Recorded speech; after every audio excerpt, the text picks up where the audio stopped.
Port Charles has weathered many storms, but few scandals have threatened to shatter the very core of the Corinthos family like this one. In an explosive twist that no one saw coming, Michael Corinthos, the man once known for his compassion, turns his fury on Willow Tate, the woman he once loved deeply and trusted without question. As Willow faces the chilling reality of prison bars closing behind her, the heartbreaking truth about Daisy's kidnapping rocks the town to its foundations. Here's how it all unravels in shocking, unforgettable detail. It began innocently enough. Daisy, Jason Morgan's long-lost daughter, had become a beacon of hope for the Corinthos family. Her sweet nature and quiet strength drew the once-divided family together. Willow, struggling with guilt and fear, harbored a secret. She couldn't bear to lose Daisy, the child she had quietly grown to think of as her own redemption. But secrets have a way of festering.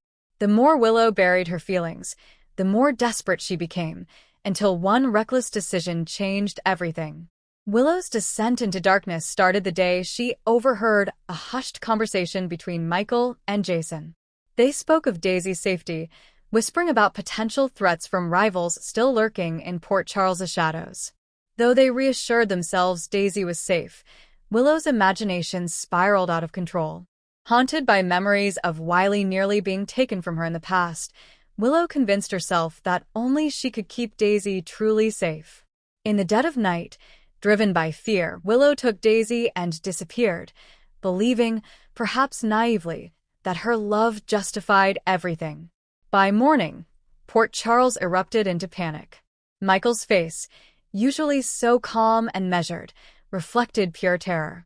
Jason, guilt written across every line of his face, blamed himself for letting his guard down. Carly, ever the protective matriarch, demanded answers, her voice cutting through the corridors of the Quartermain mansion. Yet no one suspected Willow. Even as days turned to nights and search parties scoured the town, Willow's absence was explained away by grief, stress, or exhaustion. The truth, unthinkable and unspoken, remained hidden. But secrets never stay buried in Port Charles.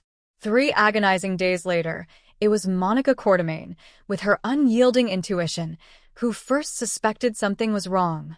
A series of phone calls led the police to an old lake house on the outskirts of town, a place Willow had once mentioned wanting to escape to when life felt too heavy. When Michael burst through the door, his heart nearly stopped. There, in the corner, Willow sat clutching Daisy like a lifeline. Her hair was disheveled, eyes wild with exhaustion and fear. Daisy, confused but unharmed, reached out for Michael the moment she saw him. For a single breathless moment, time froze. Michael's relief at seeing Daisy alive crashed against the crushing betrayal of realizing who had taken her. Michael's anger, rarely seen in its full force, erupted. "You took my brother's daughter. You took Jason's child. Do you even understand what you've done?" His voice broke as he struggled to reconcile the woman he loved with the woman before him. Willow, her voice shaking, tried to explain. "I was protecting her, Michael. I couldn't let anything happen to her. I couldn't lose another child." But Michael's heart had hardened. "You didn't protect her, you stole her. And you'll have to answer for that." When the police arrived, Willow didn't fight. The sight of handcuffs closing around her wrists was almost too much for those who had once called her friend. Even Carly, whose anger often burned brightest, found herself at a loss for words. In the days that followed, Port Charles stood divided. Some whispered that Willow had acted out of love, that her fear clouded her judgment. Others, including Michael, could see only the danger she had created. Michael's decision stunned everyone. He would testify against Willow, ensuring she faced the full consequences of her actions. Friends pleaded for mercy, but Michael remained unmoved. "She took Daisy from us," he told Jason quietly, his voice raw. "She took her from you, from me, from everyone who loves her. How can I ever trust her again?" As Willow awaited trial, the walls of her cell felt like a physical manifestation of her own guilt. She replayed every choice, every fearful thought, until sleep became impossible. The memory of Michael's face, twisted with betrayal, haunted her. She had believed love could justify anything. Now, she saw the truth. Love without trust could become something dangerously close to obsession. The day of the trial drew crowds from across Port Charles. Journalists jostled for position, eager to capture the scandal tearing the Corinthos family apart. Michael took the stand. His voice was steady, but his eyes betrayed his pain. She took Daisy because she believed she was the only one who could keep her safe, he testified. But what she did put Daisy in more danger than anything else. She betrayed our trust. Willow wept silently as Michael spoke. Each word felt like a final nail sealing her fate. Jason, too, spoke, more measured, more pained. I know Willow loved Daisy, he said. But love isn't enough if it leads to harm. In the end, the verdict came swiftly. Guilty of kidnapping. The sentence, 3 years in prison, with eligibility for parole after 1. The aftermath of the trial left Port Charles reeling. At Kelly's, conversations dropped to whispers when Willow's name was mentioned. At the Metro Court, even seasoned gossipers struggled to put into words what had happened. Brooklyn, torn between her loyalty to Michael and compassion for Willow, confessed to Chase late one night.